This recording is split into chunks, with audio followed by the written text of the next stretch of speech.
Hello. ഈ സെഷനിൽ നമ്മൾ കാണുന്നത് കോപ്പറേറ്റീവ് എഡ്യൂക്കേഷൻ ആൻഡ് ട്രെയിനിങ്ങുമായി ബന്ധപ്പെട്ട് ഇന്ത്യയിൽ നിലവിലുള്ള പല ഇൻസ്റ്റിറ്റ്യൂഷണൽ അറേഞ്ച്മെൻറ്റ്സുകളെ സംബന്ധിച്ചാണ് കാണുന്നത്. ഇവയിൽ ചില ഇൻസ്റ്റിറ്റ്യൂഷണൽ അറേഞ്ച്മെൻറ്റ്സുകൾ വളരെ ഫേമസ് ആയിട്ടുള്ളതും എക്സാമിനേഷൻ പോയിന്റ് ഓഫ് വ്യൂ വളരെ പ്രധാനപ്പെട്ടതുമാണ്. ഞാൻ സ്ട്രെയിറ്റ് ആയിട്ട് അതിലോട്ട് കിടക്കുകയാണ്. There are some institutional arrangements in India to provide education and training to cooperative enterprises functioning in the country. ഈ ഓർഗനൈസേഷൻസ് എല്ലാം തന്നെ കോപ്പറേറ്റീവ് എൻ്റർപ്രൈസസിനാണ് ട്രെയിനിങ് കൊടുക്കുന്നത്, എഡ്യൂക്കേഷൻ കൊടുക്കുന്നത്. And major cooperative education and training institutes in India are NCUI. ഇതിൻ്റെ expansion ചോദിക്കാറുണ്ട്. National cooperative union of India. ഇതൊരു apex ഓർഗനൈസേഷനാണ്. 1929 ഇത് സെറ്റപ്പ് ചെയ്തത്. 1961 മുതലാണ് ശരിക്കും ഇത് national cooperative union of India എന്നുള്ള പേരിലായിട്ട് മാറ്റപ്പെട്ടത്. ഇത് കോപ്പറേറ്റീവ് സെക്ടർ സ്ട്രെങ്തൻ ചെയ്യുന്നതിന് വേണ്ടി വിവിധ പ്രോഗ്രാമുകൾ നടത്തുക എന്നുള്ളതാണ് ഇവരുടെ മേജറായിട്ടുള്ള ഒരു ഫങ്ഷൻ എന്ന് പറയുന്നത്. ഇവരുടെ ലക്ഷ്യങ്ങളെക്കുറിച്ച് കിടക്കുകയാണെങ്കിൽ ഈ NCUIയുടെ ഏറ്റവും പ്രധാനപ്പെട്ട ലക്ഷ്യം എന്ന് പറയുന്നത് coordinate and develop cooperative movement in India. നിങ്ങളിതുപോലെ തന്നെ ഏത് തരത്തിലുള്ള ഒരു ഓർഗനൈസേഷൻ ഫ്രെയിംവർക്കിലായിട്ട് നിങ്ങൾ കടന്നു ചെന്നാലും അവിടെ കാണാൻ സാധിക്കുന്ന നോർമൽ സെൻസിലുള്ള ഒരു ഒബ്ജക്റ്റീവാണ് ഇപ്പോൾ ഞാൻ വായിച്ചത്.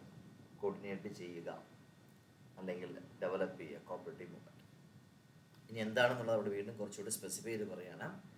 കോപ്പറേറ്റീവ് ഡൊമൈനിൽ നിന്നുള്ള കോപ്പറേറ്റീവ് പ്രിൻസിപ്പിൾസിനെ കുറിച്ചുള്ള കാര്യങ്ങൾ എഡ്യൂക്കേറ്റ് ചെയ്യുക, ഗൈഡ് ചെയ്യുക, അസിസ്റ്റ് ചെയ്യുക, കോപ്പറേറ്റീവ് ഡൊമൈനിനെ ഒന്ന് പുഷ്ടിപ്പെടുത്തുക എന്നുള്ളതാണ് ശരിക്കും ഈ പറയുന്ന NCUIയുടെ പ്രധാന ലക്ഷ്യം എന്ന് പറയുന്നത്.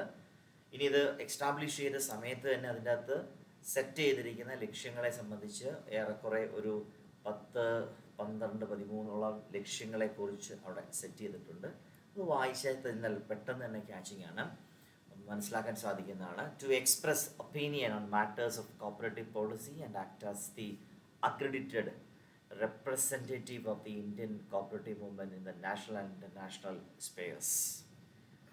അതായത് കോപ്പറേറ്റീവ് പോളിസിയെ സംബന്ധിച്ചിട്ടുള്ള കാര്യങ്ങളിൽ അഭിപ്രായം പറയുക എന്നുള്ളതാണ് ഏറ്റവും പ്രധാനമായിട്ടുള്ള ഒരു ലക്ഷ്യമെന്ന് പറയുന്നത്.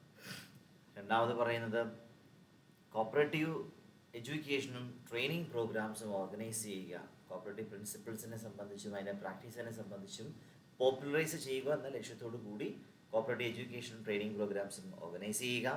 മൂന്നാമത് പറയുന്നത് അതുമായിട്ട് സിമിലർ ആയിട്ടുള്ള കാര്യം തന്നെയാണ്, റിസർച്ച് ആക്ടിവിറ്റീസ് ചെയ്യുക, ഇൻവെസ്റ്റിഗേഷൻസ്, കോപ്പറേറ്റീവ് പ്രോബ്ലംസുമായിട്ട് ബന്ധപ്പെട്ടുള്ള ഇൻവെസ്റ്റിഗേഷൻസ്, പുതിയ പ്രോജക്റ്റിൻ്റെ ഫോർമുലേഷൻസ്, കോപ്പറേറ്റീവ് മേഖലയെ ഡെവലപ്പ് ചെയ്യുന്നതിന് വേണ്ടിയുള്ള എല്ലാ കാര്യങ്ങളും ചെയ്യുക എന്നുള്ളതാണ് മൂന്നാമത്തെ പോയിന്റുമായിട്ട് ബന്ധപ്പെട്ട് പറയുന്നത്.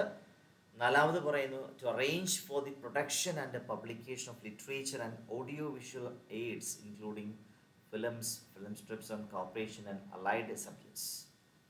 മറ്റൊന്നുമല്ല, നമ്മുടെ കോർപ്പറേഷനുമായി ബന്ധപ്പെട്ട് വരുന്ന കാര്യങ്ങളെ ഉൾക്കൊള്ളിച്ചുകൊണ്ടുള്ള എഴുത്തുകൾ, ഓഡിയോ വിഷ്വൽ ഫിലിംസുകൾ, ഫിലിം സ്ട്രിപ്സുകൾ, ഇവയെല്ലാം അറേഞ്ച് ചെയ്യുക, പ്രൊഡ്യൂസ് ചെയ്യുക, അത് പബ്ലിഷ് ചെയ്യുക എന്നുള്ളതെല്ലാം തന്നെ ഈ പറയുന്ന അപ്പെക്സ് ഓർഗനൈസേഷനും മറ്റൊരു ഒബ്ജക്റ്റീവാണ്.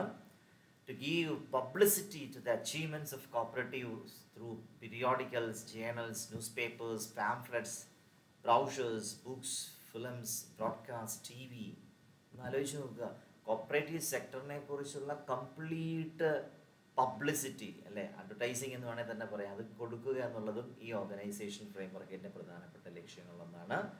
And also to maintain bureau and library, കോർപ്പറേഷനുമായി ബന്ധപ്പെട്ട് തരുന്ന ഒരു ബ്യൂറോ, ഇൻഫർമേഷൻ ബ്യൂറോ ക്രിയേറ്റ് ചെയ്യുക, മെയിൻറ്റെയിൻ ചെയ്യുക, അതിൽ നല്ല ലൈബ്രറി ക്രിയേറ്റ് ചെയ്യുക. And also convene and hold national cooperative congress and cooperative seminars, meetings, conferences, exhibitions, ഇതെല്ലാം സംഘടിപ്പിക്കുക. To delegate representatives and observers on behalf of the union for participation in international, national and the state conferences. അതായത് നമ്മൾ കണ്ടിട്ടുണ്ട് cooperative മൂവ്മെൻറ്റിനുമായിട്ട് ബന്ധപ്പെട്ട് 3rd സെമസ്റ്ററിൽ നമ്മൾ cooperative പ്രിൻസിപ്പിൾസൊക്കെ formulate ചെയ്യുന്ന, evolve ചെയ്യുന്ന പല കോൺഫറൻസുകളെ സംബന്ധിച്ച് അപ്പോൾ അത്തരത്തിലുള്ള കോൺഫറൻസസിലായിട്ട് നമ്മൾ ആളെ അസൈൻ ചെയ്ത് കൊടുക്കുമ്പോൾ അത്തരത്തിലുള്ള പരിപാടിക്ക് വേണ്ട ഡെലിഗേറ്റ്സിനെ റെപ്രസെൻറ്റേറ്റീവ്സിനൊക്കെ നമ്മൾ സെലക്ട് ചെയ്യുക എന്നുള്ളതും ഈ NCUയുടെ ഒരു പ്രധാനപ്പെട്ട ലക്ഷ്യമാണ്. അതോടൊപ്പം തന്നെ പറയുന്നു മറ്റൊന്ന്, to facilitate the promotion of cooperative institution and assist the member societies in resolving their problems and difficulties and to honour eminent cooperators, to promote international cooperative relations through active collaboration with the national international agencies. ഇതെല്ലാം തന്നെ similar ആയിട്ടുള്ള കാര്യമാണ് connect ചെയ്ത് വരുന്നത്. Promotion of cooperative ഇൻസ്റ്റിറ്റ്യൂഷൻസും ഇതോടൊപ്പം തന്നെ international cooperative റിലേഷൻഷിപ്പിനെ കുറച്ചുകൂടെ നന്നായിട്ട് പ്രൊമോട്ട് ചെയ്യുക. What ever may be the level of activity എന്തൊക്കെയായാലും ഇത് അൾട്ടിമേറ്റ് എയിം എന്ന് പറയുന്നത് കോപ്പറേറ്റീവ് ഡെവലപ്മെൻറ്റ് സാധ്യമാക്കുക എന്നുള്ളതാണ്. വീണ്ടും അതൊക്കെ തന്നെയാണ് ചൂണ്ടിക്കാണിച്ചിരിക്കുന്നത്. To promote international marketing on cooperative and to cooperative basis by documenting necessary information and to act as nodal agency for the benefit of the Indian cooperative movement and also to provide a consultancy services to the cooperatives. കോപ്പറേഷനുമായി ബന്ധപ്പെട്ട് വരുന്ന ഒരുപാട് കാര്യങ്ങൾ അതിൻ്റെ set ഒബ്ജക്റ്റീവ്സിനകത്ത് പറയുന്നുണ്ട്. ഇനി ആർക്കൊക്കെയാണ് ഈ NCUAയിൽ membership എടുക്കാൻ സാധിക്കുക, അതിനെക്കുറിച്ച് പറയുന്നത് നാഷണൽ ലെവലും സ്റ്റേറ്റ് ലെവലും മൾട്ടി സ്റ്റേറ്റ് കോപ്പറേറ്റീവ് സൊസൈറ്റീസുമാണ് ശരിക്കും ഇത്തരത്തിലുള്ള NCUAയിൽ മെമ്പർഷിപ്പ് എടുക്കുന്നത്. അതിൻ്റെ അകത്തൊരു പഴയ സ്റ്റാറ്റിസ്റ്റിക്സ് അവിടെ പറയുന്നത് 253 ഇൻസ്റ്റിറ്റ്യൂഷൻസ് ഉണ്ടെന്നാണ് പറയുന്നത്. ഇതിൻ്റെ മാനേജ്മെൻറ്റ് എന്ന് പറയുന്നത് നമുക്ക് എല്ലാവർക്കും അറിയാവുന്ന പോലെ തന്നെ ജനറൽ ബോഡി തന്നെയാണ് ഇതിൻ്റെ മാനേജ്മെൻറ്റ് നടത്തുന്നത്. ജനറൽ ബോഡി എന്ന് പറയുന്നത് ഒരു കൗൺസിലാണ്. ഗവേണിംഗ് കൗൺസിലിൻ്റെ കാലയളവ് എന്ന് പറയുന്നത് 5 വർഷമാണ്. അവർ ഓരോ 3 മാസം കൂടുമ്പോൾ ഒരു മീറ്റിംഗ് സംഘടിപ്പിക്കുകയും ഇത്തരത്തിലുള്ള കാര്യങ്ങളെക്കുറിച്ചുള്ള പല കമ്മിറ്റികളൊക്കെ ഫോം ചെയ്യുകയും അങ്ങനെയുള്ള കാര്യങ്ങൾ ചെയ്യുന്ന ഒരു സംവിധാനമാണ് അവർക്കുള്ളത്. പ്രസിഡന്റ് എന്ന് പറയുന്ന ആളാണ് ഇതിൻ്റെ ശരിക്കും ഹെഡ് എന്ന് പറയുന്നത്. അതോടൊപ്പം തന്നെ ഒരു ചീഫ് എക്സിക്യൂട്ടീവ് ഉണ്ടാവും, അദ്ദേഹമാണ് ബാക്കിയുള്ള കാര്യങ്ങളൊക്കെ കോപ്പറേറ്റ് ചെയ്യുന്നത് എന്നുള്ളത്. അതിൻ്റെ മാനേജ്മെൻറ്റിൻ്റെ സ്ട്രക്ചറിനെ കുറിച്ച് പറയുന്നതാണ്. ഇതേ NCUAയുടെ ഫങ്ഷൻസിനെ കുറിച്ചാണ് പറയുന്നത്. നമ്മൾ ഇവരുടെ ഒബ്ജക്റ്റീവ്സ് എന്തൊക്കെയാണെന്ന് നമ്മൾ ഒരു 10ഓളം ഒബ്ജക്റ്റീവ്സ് ഒന്ന് സോർട്ട് ചെയ്ത് ഒന്ന് പഠിച്ചു കഴിഞ്ഞാൽ ആ ഒബ്ജക്റ്റീവ്സ് തന്നെയാണ് നമുക്ക് ഫങ്ഷൻസ് ആയിട്ട് സോർട്ട് ഔട്ട് ചെയ്യുന്നത്. നിങ്ങൾക്ക് നോക്കിയാൽ കാണാൻ മനസ്സിലാക്കും പറ്റുന്നതായിരിക്കും വ്യക്തമായിട്ട്. Promotion and support of cooperative movement, cooperative education and training, cooperative research, publication, publicity and public relations, development of Inter cooperative relations, collection and dissemination of cooperative information, encouragement of cooperative ideas and views, promotion of international cooperation. ഇത്രയും കാര്യങ്ങൾ നമ്മൾ already തന്നെ ഒബ്ജക്റ്റീവ്സിനകത്ത് set ചെയ്ത കാര്യങ്ങൾ തന്നെയാണ് അവിടെ ചൂണ്ടി കാണിച്ചിരിക്കുന്നത്. സോ ഇനി NCUAയുടെ ഒരു പ്രധാനപ്പെട്ട കാര്യം കൂടെ പറഞ്ഞവിടെ വൈൻഡപ്പ് ചെയ്യാണ്. The NCU has two wings which are dedicated for providing education and training to cooperative enterprises in India.